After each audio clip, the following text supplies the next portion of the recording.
So guys, we are continuing with our math lectures, that is mains analytical framework. By now आप लोगों को दिख गया होगा कि लक्ष्मीकांत सिर्फ हम लोगों के लिए fodder points है, but this classes can definitely help you in building that analytical framework. You would be amazed by the frameworks that we have developed for various polity topics. आप कंगना रनावत को ही देख लो ना, कंगना रनावत क्या बोलती है हिमाचल प्रदेश में, see she's a MP from the Mandi district, he could not go to there on time. Plus क्या comment मारा है that I don't have the funds. देखो ये लेक्चर का पर्पस ये नहीं है कि मैं यहाँ पे आके ना आपको ये रटवाऊं, पॉइंट्स पूरे आपको बुक में मिलेंगे। मैं आपको बता रहा हूँ पल्स हैंड रिटन नोट्स में पूरा आपको कंटेंट मिलेगा, you don't have to worry about.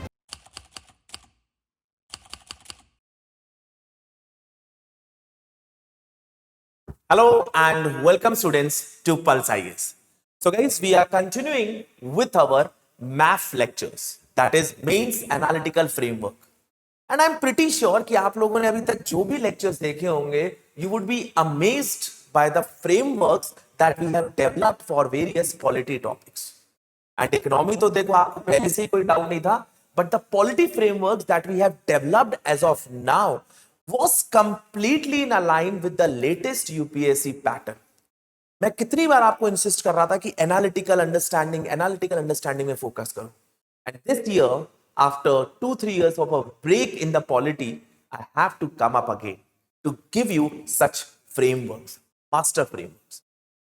In the last lecture when we talked about the functioning of legislatures, clear? तो उस functioning of legislature में, or I would say issues related to legislatures, in that we have discussed about the structure of parliament, the issues with respect to the structure, like the parliamentary system of government, or comparison between Lok Sabha, Rajya Sabha, comparison between Rajya Sabha, Legislative Council. तो हमने वो सब issues देखे which have been associated with the structure part. Yes or no? Syllabus में directly mentioned है. But today's lecture is focused on the functioning of legislature. अगर आप फिर सिलेबस में देखोगे जीएस पेपर 2 में, you will find out a syllabus, वो line लिखी है, issues related to parliament and state legislature hyphen structure comma functioning. लेकिन आप लोग इतने ध्यान से देखते ही नहीं हो. So today I'll be focusing on the functioning of legislature, and honestly I'll be mainly talking about the parliament और स्टेट लेजिस्लेचर की फंक्शनिंग का एक टॉपिक है जो हम at the end of the class देखने वाले हैं. ठीक है. Now when I talk about the functioning of legislature, tell me what do you think of the functions of parliament. अब तो आप लोगों ने पार्लियामेंट का बेसिक स्ट्रक्चर पढ़ लिया, पॉलिटी में भी आपने काफी चीजें, लक्ष्मीकांत से भी आपने काफी चीजें, फॉर्डर पॉइंट्स देखे. बाय नाउ आप लोगों को दिख गया होगा कि लक्ष्मीकांत सिर्फ हम लोगों के लिए फॉर्डर पॉइंट्स है, but this classes can definitely help you in building that analytical framework जो मैं बार बार इंसिस्ट करता हूं. Now if I talk about the functions of parliament, what do you think is the function of parliament? पहले तो आप मुझे ये बताओ, व्हाट डू यू थिंक? आप लोगों को लगता होगा बहुत common, the legislative powers. Yes, that is one, there is no doubt about that. अगर मैं इसको फंक्शनिंग ऑफ पार्लियामेंट बताऊं, there are majorly 6 functions of parliament, और हम ये देखने वाले हैं. Each function of parliament we are going to look into. First is representation.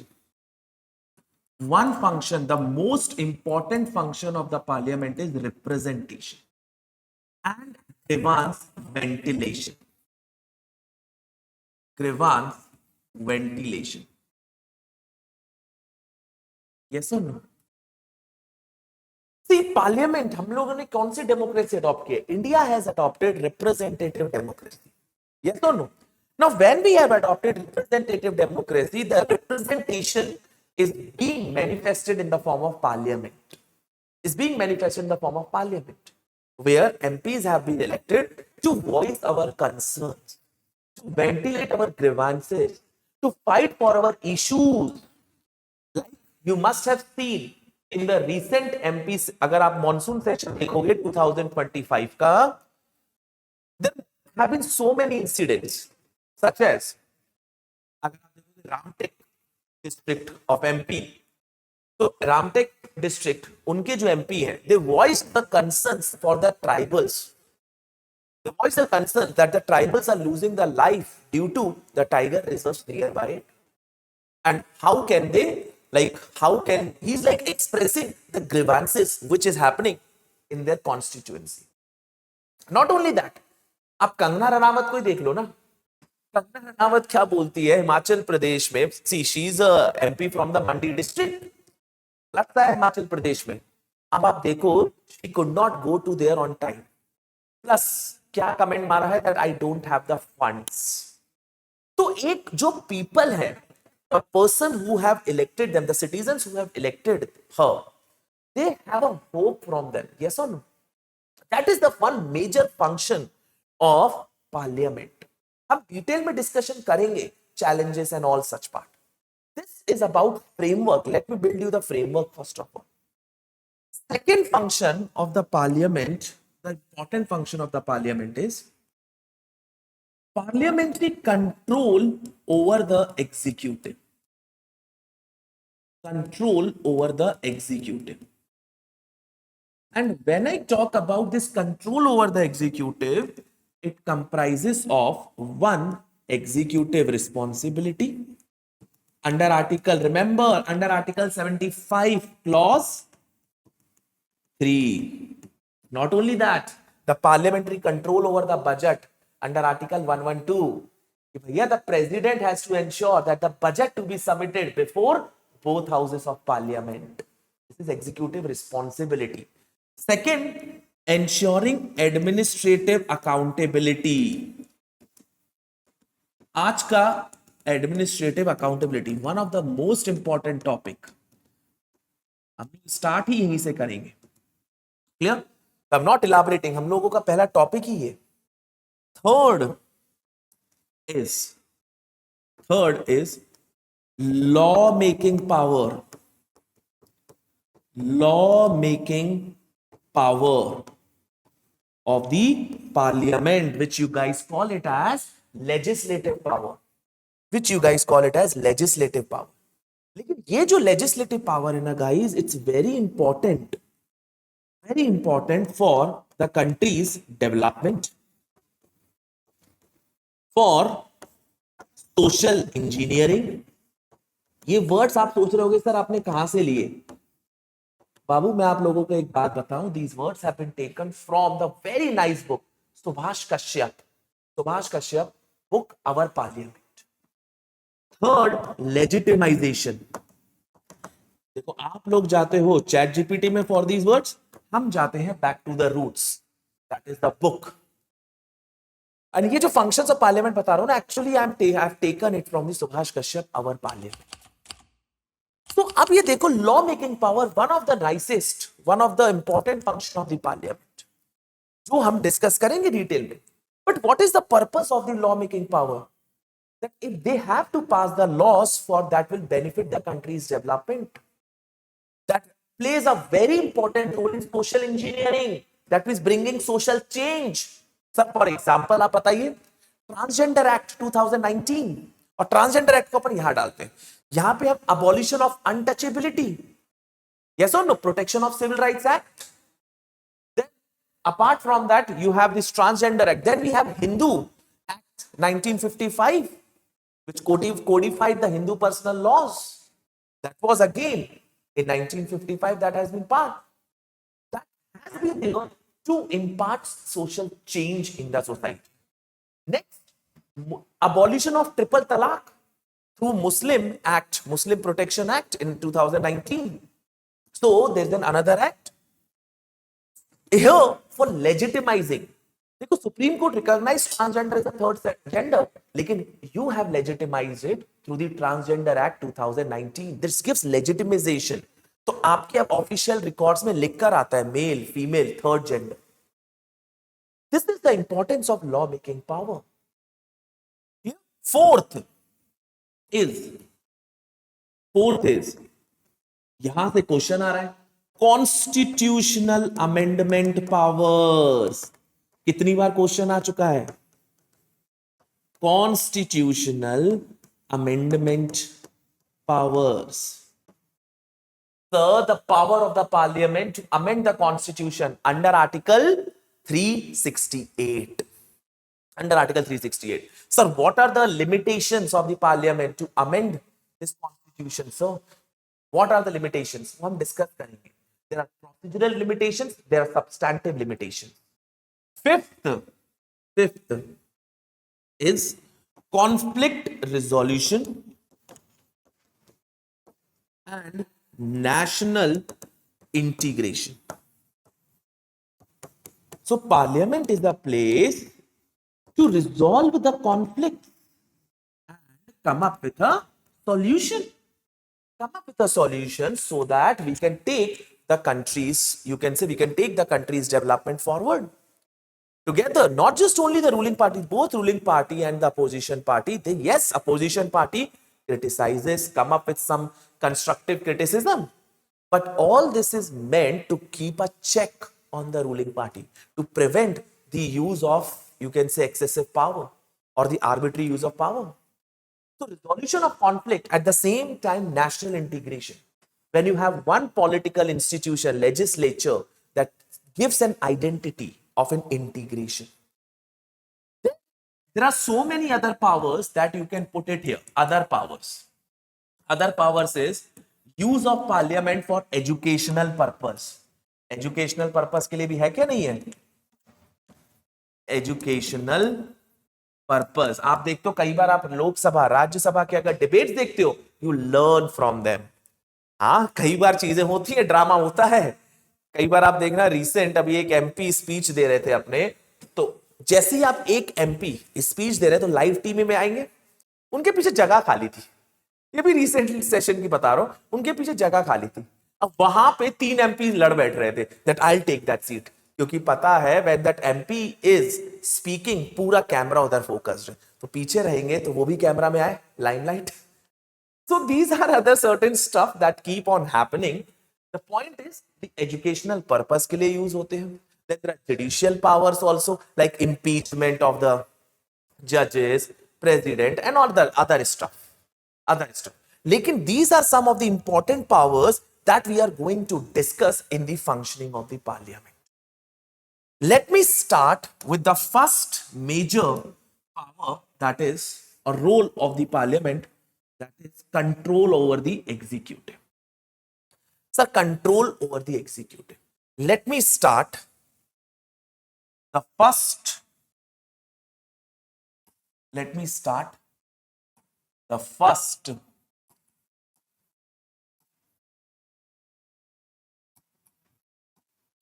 power, parliamentary control over the executive. Parliamentary control over the executive. Clear? So let me start with this. Parliamentary control over the executive. सबसे पहले तो आपको ये framework समझ में आना चाहिए. देखो, अब आप लोग पता है क्या करते हो, जैसे टॉपिक मिला है, listen, parliamentary control of the executive. अब आप लोगों ने स्टार्ट किया, यहीं पे आप लोग मात खा, आप लोगों ने स्टार्ट किया reasons, challenges, solutions, reform measures, done, खत्म, आप लोगों का हो गया. और मेथड्स, ये भी आपने. मैं मना कब कर रहा हूं कि ये नहीं करना है, ये बिल्कुल करना है, इसके बिना आप एग्जाम नहीं निकाल पाओगे डेफिनेटली. लेकिन ये आपकी एनालिटिकल अंडरस्टैंडिंग नहीं बढ़ाता है, ये सिर्फ आपको रटवाता है पॉइंट्स. इसका पर्पस सिर्फ रटवाना है. And the purpose of this lecture is to impart that why. Let me give you a framework that you will realise कि हाँ सर, ये तो इजी है, आप पॉइंट्स को याद रखना. Let me now give you this points. That is the purpose of these math lectures. What I mean with this? Try to understand. Why there is a need philosophically? सबसे पहले philosophically सोचो.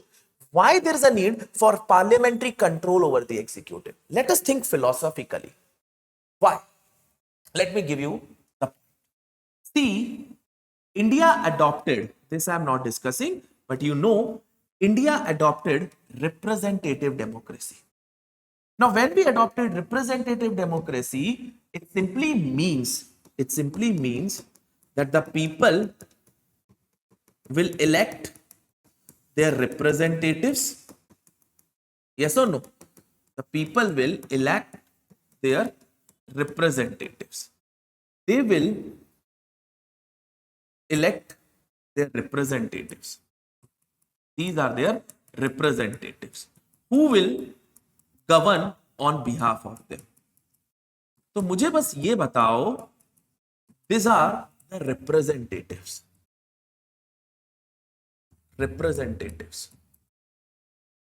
who carries legitimacy, who carries legitimacy, who carries will of the people, will of the people, who carries credibility. Yes or no? These are the representatives who have been elected by these people. Now, these representatives which have been elected by the people, they carry that legitimacy. That is, it is these people who have elected these representatives to govern them. So they have conferred their power, their democratic power. That is not by the people. Democracy is by the people. So this power which is on me, that has been conferred to whom? Conferred to these representatives to govern for us, to think for our welfare, to take decisions which is good for us. To take decisions which is good for us. But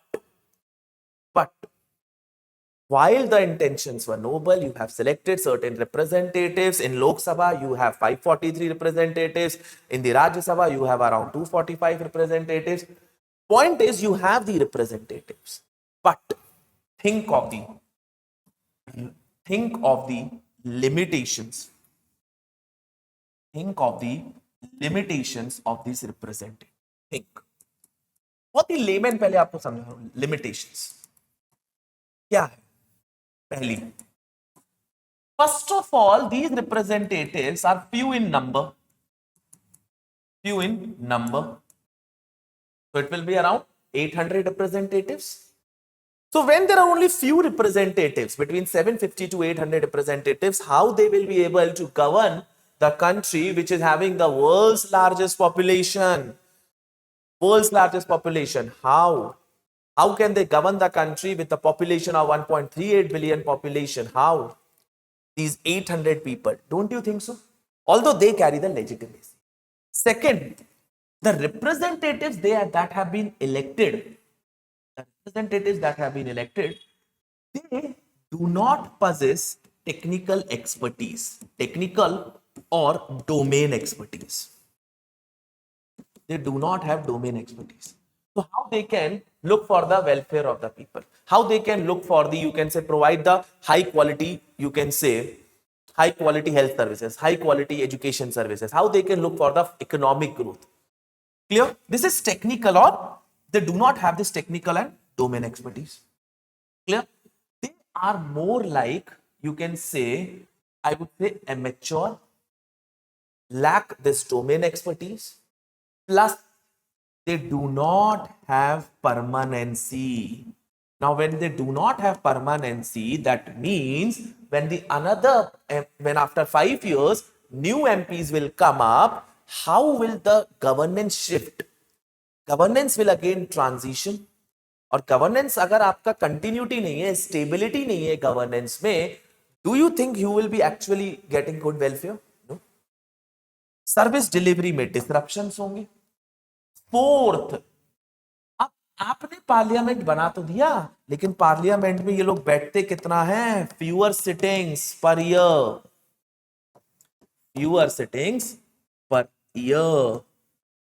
आपके पास 365 days हैं. First of all, you are low in number, you do not have technical expertise, you do not have permanency, plus you do not sit for 365 days. एक time था, पता है, मैं आपको recommendation में बताऊंगा कि 100 to 120 सिटिंग्स हुआ करती थी. आज वो सिटिंग्स काफी डिक्लाइन हो चुकी है, significantly decline. Number of sittings per year due to increasing disruptions and number of reasons that sittings have decline. तो कहां से आप गवर्नेंस की बात करोगे? disruptions have become more common. It has become a norm, and governance has become an exception. Clear? Apart from that, और भी issues हैं, आपको जितने लिख सकते हो. Increasing criminalization of politics. Increasing criminalization of politics. चलो कोई बात नहीं, इसके फैक्ट सब आपको दिखाऊंगा. Don't worry about the facts right now. तो अब जब पार्लियामेंट जो विल कैरी करता है, जो एक लेजिटिमेसी है उसके पास, when parliament in spite of having that legitimacy is not able to govern due to its obvious limitations, there must be some other organ of the state, that is able to fulfill these limitations. मतलब that is able to chalk out, or to, you can say, to work out on these limitations. And who is that organ? That organ, you call it as executive. This organ, you call it as executive.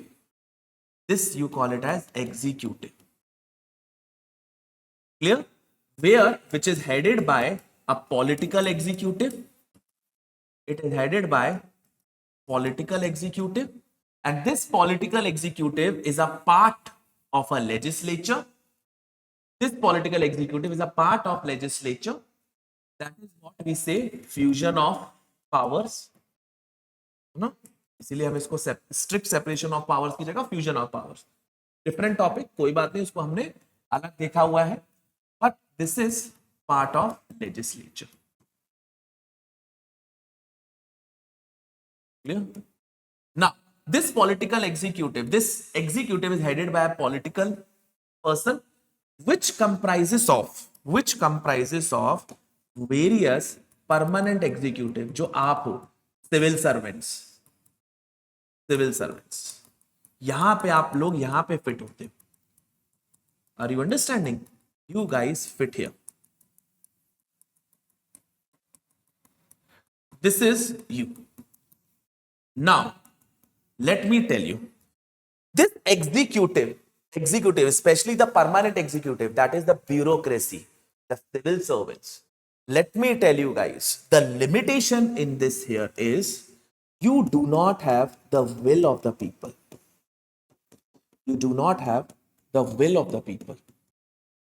As such, you do not have legitimacy. But there are certain strengths that you have. That is that is able to remove these limitations. And what is that? First of all, legislature, which is low in number, few in number, you are high in number. Thousands, your bureaucracy, it is overly staffed. So that is a very heavy bureaucracy is there.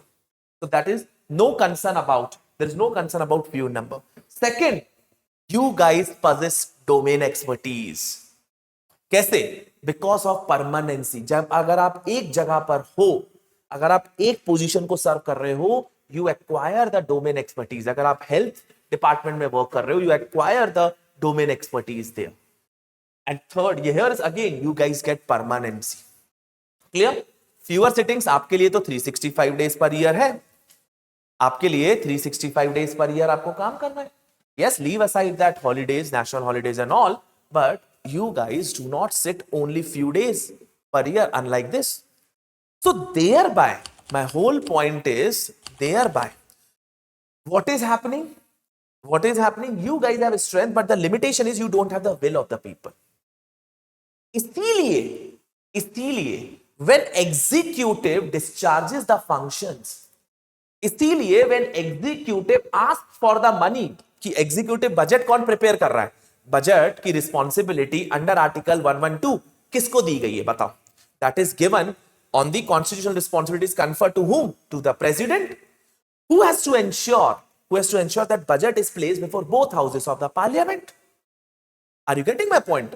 अब ये जब budget में आप बता रहे हो कि कितना रेवेन्यू है, कितना एक्सपेंडिचर करना है, बट जब आप रेवेन्यू की बात आती है एंड रेवेन्यू आपको टैक्स कलेक्ट करना है, there is an article 265 which says no tax shall be collected except by an authority of law. तो आप लोगों के लिए वेलफेयर देखना चाह रहे हो, उसके लिए पैसा चाहिए, वो पैसे की परमिशन कौन देगा? पार्लियामेंट। और जब वो पैसे की परमिशन पार्लियामेंट देगा, समझो, तो basically parliament what it is doing, it is conferring its power. Try to understand. Parliament is conferring its power on whom? Conferring its power on whom? On executive. Philosophy wise बता रहा हूं. Conferring its power on executive, that listen executive, why not you guys do the governance for the people, and whatever you need revenue permission, you need budget permission, I will be giving you. But कुछ अगर गलत होगा तो आप किससे पूछोगे? आपने तो इनको सिलेक्ट करके रखा है ना, इनको इलेक्ट किया है ना, तो आप तो अपने एमपी के पास जाओगे ना, थोड़ी नहीं इनके पास जाओगे। वो कहेंगे तुमने मुझे कब power the? Think from that philosophical sense. ऐसा नहीं है कहीं से कहीं से आप बता दो कि हाँ भैया तुम्हारी पावर भी हमसे ही है, क्योंकि कॉन्स्टिट्यूशन हमसे है। क्लियर? बट आपने अपना इलेक्ट किसको किया है? रिप्रेजेंटेटिव। तो आप इसके पास जाओगे कि भैया मेरे शहर में, मेरे कॉन्स्टिट्यूएंसी में ये काम ही नहीं हो रहा है, मेरे यहाँ ट्राइबल की लाइफ्स खत्म होते जा रही है, तो आप इसके पास जाओगे पर अपना कंसर्न लेके। फिर आप ये बोलोगे कि यार नहीं नहीं, मैंने तो पैसे खर्च किए थे, मैंने पैसे अलोकेट किए हैं एग्जीक्यूटिव को। अब एग्जीक्यूटिव अगर गलत खर्च करता है, तब आता है concept of control. Now you understand that why the control of the executive is required. Why the control of the executive is required? Because it is the parliament who is kind of conferring its power of governing the people, looking for their welfare, giving them expenditure approval, giving them the power to mobilize revenue from the people. But parliament has to ensure accountability to the people. And this accountability to the people when they have to ensure, लेकिन उसके लिए आपको executive की भी तो accountability देखनी है, क्योंकि आपने अपनी पावर किसको दी है? एग्जीक्यूटिव को। आप समझ रहे हो? जैसे इसको मैं सिंपल लैंग्वेज में समझाता हूं। मुझे एक कंपनी ने प्रोजेक्ट दिया, that okay you carry out this project, उसने मुझे दिया, क्यों? Because of my legitimacy, credibility that I have developed. लेकिन पूरा प्रोजेक्ट मैं तो नहीं करूंगा ना, मेरी एक टीम है। मैंने उसको बोला कि भैया तुम ले लो दिस प्रोजेक्ट, मेरा एक बंदा है, मैं उसको बोला तुम कैरी करो। अब वो जो कंपनी है वो अकाउंटेबिलिटी किससे मांगेगी? मुझसे मांगेगी ना। वो थोड़ी नहीं थर्ड का पार्टी से बोलेगी यार नहीं नहीं, मैं थोड़ी नहीं बोलूंगा यार मैंने थर्ड पार्टी ने काम नहीं खराब किया ना, वो तो मुझसे मांगेगी। इसीलिए so that I am accountable to that company, I have to keep a check on the third party, allocate the fund slowly कि वो लोग काम कर रहे नहीं कर रहे। Are you getting my point? Transparency ensure करूं कि आप इतना काम मुझे दो, ये चेकलिस्ट है। This is the same thing happening. Legitimacy is given to these representatives, but due to its limitation, they do not have the thing to govern for the people, to look for their public services. That's why they conferred the power to executive, given them expenditure, revenue power, सब कुछ to govern for the people. And इसीलिए it is very important that parliament keep a control of the executive. इसीलिए तो अब आते हैं मुद्दे की बात, इसको मैं बोलता हूं framework. This is the framework I want you guys. ये होती है अंडरस्टैंडिंग। अगर आपने इतनी अंडरस्टैंडिंग बना ली ना, इसके बाद आते हैं आपके टेम्पलेट्स। जिसमें सबसे पहला ये टेम्पलेट भी इस तरीके से हम करेंगे। Methods. Sir what are the methods of parliamentary control over the executive? Reasons, sir challenges. और अगर आपको चैलेंजेस पता है in the parliamentary control, reform measures is much easy. Reform measures it is much easy. Clear? Reform measures is much easy. तो सबसे पहले मैं methods की बात करता हूं। Point number one is that scrutinization of bills. आप स्क्रूटनाइज करते हो बिल्स को। अगर आपका मेथड्स क्लियर है ना, आप चैलेंजेस इजीली निकाल लोगे, बहुत आसानी से। स्क्रूटनाइजेशन ऑफ बिल्स, यहां पे आप रिव्यू करते हो, डिस्कशन करते हो, then you pass, then you give a vote. Second is there is executive responsibility under article 75 clause 3. लेकिन उससे पहले debates and discussion, debates and discussion. अब आप लेकर आओ ना सर अपना लक्ष्मीकांत का कंटेंट, क्या पढ़ा है लक्ष्मीकांत में डिबेट्स एंड डिस्कशंस में, यहां पे डालो ना points, debates and discussions. Sir debates and discussions में हम डालेंगे question hour that ensures accountability. Clear sir. हम यहां पे डालेंगे 0 आवर. बाबू में लेट मी एक्सप्लेन कि आप लोगों को यहां पे समझाने मत लग जाना. मेंस में लक्ष्मीकांत सिर्फ आपके फॉर्डर पॉइंट्स बनाएगी, आपको फिर बार बार बोल 0 आवर. फिर उसके बाद आपके शॉर्ट ड्यूरेशन सेशंस, जितने स्पेसिफिक पॉइंट लिखोगे उतना आपके लिए बढ़िया है. Short duration session, half an hour discussion. Clear, half an hour discussion.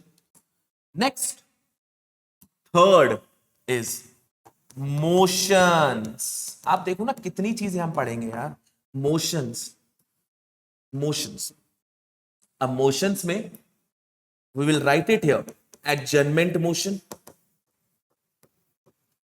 Sensor motion, मैं पूरा फुल फॉर्म नहीं लिख रहा हूं, adjournment, censure motion, calling attention motion. पढ़े हैं ना आपने, यही तो रिकॉल करना है यहां पर. Calling attention motion. Fourth sir no confidence अलग से मैं लिख रहा हूं, no confidence motion. Clear, no confidence motion. Then fifth passage of budget. ऐसे ही थोड़ी नहीं पैसा दे दूंगा, पैसेज ऑफ बजट. इस पैसेज ऑफ बजट में मल्टीपल थिंग्स आप लिख सकते हो जो हमने पढ़ी हुई है ऑलरेडी. इकोनॉमी में भी मैंने आपको पढ़ाई हुई है और I am pretty sure polity में भी आपने पढ़ी हुई. Passage of budget like the approval for demand for grants, demand for grants, passage of finance bill, appropriation bill, appropriation bill. Clear? Next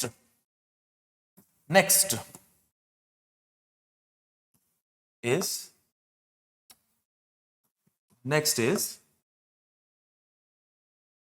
committees. Sixth is committees. और sir यहां पे हम committees जो पढ़ेंगे, there are DRSCs, departmentally related standing committees. How many? 24. Then sir you have financial committees. 3 major financial committees हम लोग देखते हैं. सर कौन कौन सी? एक है आपकी टैक पब्लिक अकाउंट कमिटी, एक है आपकी कमिटी ऑन एस्टिमेट्स, एक है आपकी COPU committee on public undertakings. Sir मैं 7th चीज को कैसे भूल जाऊंगा? CAG, which is an agent of the parliament. अब आप मुझे सिर्फ इतनी बात बताओ, अगर आपको ये मेथड्स पता है, क्वेश्चन पूछ चुका है already UPSC, what are the methods of parliamentary control over the executive? ये है ना. डन. अब reasons why there is a need to ensure parliamentary control over the executive. Why there is a need? मैं इसके points देखो कितने बढ़िया बनेंगे आपके. पहले constitutional mandate, fulfilment of constitutional mandate. Clear sir? कैसे? आर्टिकल नंबर 75 क्लॉज 3, ये होती है specifics. Sir article number 112 budget passage. Sir article number 265 265. आपको क्या लगता है ऐसे थोड़ी नहीं मैं बजट पढ़ाता हूं तो भैया ये लिखना है स्पेसिफिक. आप फिर बोलोगे नहीं सर मैं नहीं लिखूंगा, तो भैया मत लिखो, मत नहीं आएंगे स्कोर बढ़िया. Constitutional mandate. Sir second is ensuring accountability. Accountability, sir, this is very another important point. इसको आप एक्चुअल में ना सिर्फ अकाउंटेबिलिटी क्यों कर रहे हो? Sir transparency and accountability. Sir दोनों को एक ही में ले आओ ना, क्यों दो पॉइंट दिखा के ट्रांसपेरेंसी एंड अकाउंटेबिलिटी। आप लोगों ने देखा होगा recent scams, 2G scams, coal block allocation scam, ये सब कहां से निकले? Through this only, through this only sir. Third, not just only to ensure transparency and accountability, third point is ensure fiscal discipline। आप मुझे बात बताओ, ये बजट में इतना एक्सपेंडिचर करना है, ये किसकी रिस्पॉन्सिबिलिटी होती है? बता, कि बजट में ये एक्सपेंडिचर करना है, this is government that, like आप लोग ही, ब्यूरोक्रेसी वो प्लान कर लेता है कि हाँ यार, गवर्नमेंट इस तरीके से डिसाइड करती है that this is based on our priorities, हम ये यहां पे खर्च करने वाले हैं, सिंपल, दैट्स इट। तो जब आप वो करने वाले हो, so basically you have to ensure कि फिस्कल डिसिप्लिन है क्या नहीं है, और देयर इज ओवर स्पेंडिंग। उसी ओवर स्पेंडिंग को कम करने के लिए आपका जो बजट, जो डिमांड फॉर ग्रांट्स आते हैं, वो कहां जाते हैं? DRSCs में, कि भैया रिपोर्ट्स बनाओ, रिकमेंडेशंस दो, whether they are not over spending और नॉट। क्लियर? फोर्थ, ऑथराइजिंग, और यू कैन से, अच्छा जैसे मैंने एक मेथड यहां पर नहीं बताया आपको, ये भी तो बहुत अच्छा मेथड है to control, authorises government borrowing. Parliament can keep a check that on the maximum amount of borrowing the executive can done. Parliament can keep a check on maximum amount। ये पॉइंट तो बहुत important है, क्योंकि ऐसे point बता रहा हूं जो शायद ना नहीं लिखते हो लोग। It can put a cap on the maximum borrowing, put a cap on the maximum borrowing by the legislature, sorry, maximum borrowing by the government, maximum boring by the government. I think, मुझे article याद नहीं आ रहा, I think article 295, I think so. Please आप इस article को confirm करना, मैं इसलिए नहीं लिख रहा हूं, I think it is article 295, I could be wrong, ठीक है। सो हियर अगेन कि फिस्कल डिसिप्लिन रहेगा, it puts the borrowing under check, so this put the borrowing under check, clear? So borrowing under check, fiscal prudence, overall fiscal prudence will be taken care of, overall leading to fiscal prudence। सबसे बड़ी बात, to ensure the legitimacy of the, ensure the legitimacy, ये important है कि legitimacy, कि ऐसी थोड़ी नहीं यार वो लोग खर्च करेंगे, हमें बोलेंगे कि भैया पैसा लो, पैसा हम ले आपको कलेक्ट कर रहे हैं आपसे रेवेन्यू, और हम खर्च कर रहे हैं हम गवर्नेंस के लिए। This process ensure the legitimacy, it legitimize the process of parliament giving funds to the executive, that is the reason, clear? So that is the reason। then apart from that, definitely deliberative, आपका deliberative democracy, it promotes that deliberative democracy and all that। लेकिन अब बात आती है sir challenges की। मैं आपको बताऊं, अगर आपने ये काम कर लिया है ना, सिर्फ पहला, आप हर एक मेथड में सर एक एक चैलेंज बता दो, आपके 7-8 पॉइंट्स बन गए, आपके 7-8 पॉइंट बन गए। और मैं देखना आपको चैलेंजेस ऐसे ही दिखाने वाला हूं, कोई टेम्पलेट नहीं, कुछ नहीं। कब तक आप पेस्टल टेम्पलेट में यार फंसे रहोगे? ऐसी अप्रोचेस यूज करो दैट इज प्रैक्टिकल, उस टाइम पे प्रैक्टिकल है यूज करने के लिए, यूज दोज अप्रोचेस गाइस। देखो मैं आपको दिखाता हूं, एक तो मैंने आपको यहां पे क्या दिखाया, कमिटी, लेकिन मैंने आपको ना कमिटी के बारे में अभी डिटेल्ड डेलिब्रेशन नहीं किया। होना चाहिए ना कमिटी का भी डिटेल्ड डेलिब्रेशन, इसका सिग्निफिकेंस ऑफ द कमिटीज क्या है, ये इसका एक माइनर टॉपिक बोलते हैं इसको, माइनर, कि ये भी तो क्वेश्चन पूछ सकते हैं सिर्फ कमिटीज के बारे में। तो सर इसके पॉइंट्स क्या है, ये देखो, पॉइंट्स पूरे आपको बुक में मिलेंगे। मैं आपको बता रहा हूं, पल्स हैंड रिटन नोट्स में पूरा आपको कंटेंट मिलेगा। You don't have to worry about this. Why I'm taking this lectures again, I'm highlighting is to give you an analytical understanding, to give you that framework, that how you have to think about this topic, and then आप रट मारो। Significance of committees, expert analysis, mini parliament, scrutiny, government accountability, fostering collaboration। और challenges, सिर्फ challenges मैं आपको बाकी के थोड़ी नहीं दे रहा हूं, challenges देखो, average number of sittings have come down, Look at these challenges. Average number of sittings have come down. Clear? Look at this. From 103 in 1952 to 56. अब जब आपको challenges पता है तो सर आप solution क्यों नहीं दे देते, recommend क्यों नहीं कर देते, increase the number of sittings, और सर कोई कमेटी का डाल दो. फैक्ट ऑब्वियसली ऑथेंटिक होना चाहिए. जैसे NC national commission to review the working of constitution recommended to increase the number of sittings. आपको पता है रिसेंटली बता रहा हूं, recently a private member bill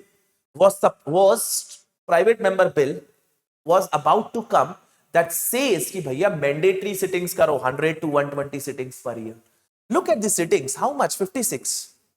clear? ये देखो फैक्ट. वही lack of bill of the central government, money bill route, drastic reduction on time spent on budget discussion. जब हमने बजट पैसेज किया तो उस पर यह आना चाहिए. कमिटी की बात करो तो कमिटी सिस्टम, बिल की बात करो no private bill, women representation, disruptions, corruption and criminalisation, all of these things. और ये कमिटीज के चैलेंज. देखो ये लेक्चर का पर्पस ये नहीं है कि मैं यहां पे आके ना आपको ये रटवाऊं, आप फिर आप गलत सोच रहे हो. मैं यहां पे आपको ये पॉइंट्स दिखाऊंगा, लेकिन मेजॉरिटी इंपॉर्टेंट थिंग यही है कि कैसे मैं आपको फ्रेमवर्क बना के दूं ताकि आप ये के लिए ये पॉइंट्स ना बहुत इजी हो जाए. और अब मैं आपको चैलेंजेस पता है, मैं आपको सॉल्यूशंस बताता हूं. Recommendation first, increase the number of working days, increase the number of sittings. पहला. दूसरा, consensus between the, bring an all party meeting to bring consensus, all party meeting to bring consensus in the parliament, deciding that okay, we'll make this Lok Sabha or Rajya Sabha to be more productive. Then we have money bill route, restrictions on this money bill route, although it is pending on the court. This case have been referred to a 7-judge bench, अभी तक वो pending है. Let us see उसका क्या result आता है. Time spent on budget discussion, increase the time on budget discussion. क्या time spend हो रहा है देखो ना, 35 hours post 1990. Private member bills सिर्फ अभी तक तब से लेके 40. कमिटी सिस्टम्स, आप कमिटी डीआरएससी क्या रिकमेंड नहीं करती है, बिल्कुल रिकमेंड करती है, but that is non binding in nature. और हर एक बिल पहली बात तो कमिटी को भेजी भी नहीं जाती है. Make it mandatory. Solution, make it mandatory. Solution banana is not a difficult task अगर आपको चैलेंजेस पता है. बस चैलेंजेस में ये जो फैक्ट हमने दिए ना बुक्स में, दैट इज एन आर्ट. ये आपको रटना है. So now I am pretty sure कि अब आप लोगों को लग रहा होगा हां सर, अब अगर मैं देखूं अपना parliamentary control over the executive sir, तो I have been able to see sir मेरे मेथड्स क्या है sir. I have lot of points here sir. Reasons, मेरा फ्रेमवर्क तो आपने डेवलप कर दिया था, फिर भी आपने रीजंस पॉइंट में दिए. चैलेंजेस आपको दिखा दिए. देन द रिफॉर्म मेजर्स आपको एज सच अलग से नहीं, हाँ किसी के कमिटी रिकमेंडेशंस आते हैं तो आपको करने होते हैं, नहीं तो आप कितना रट पाओगे. ठीक है. Now let us move to the next topic.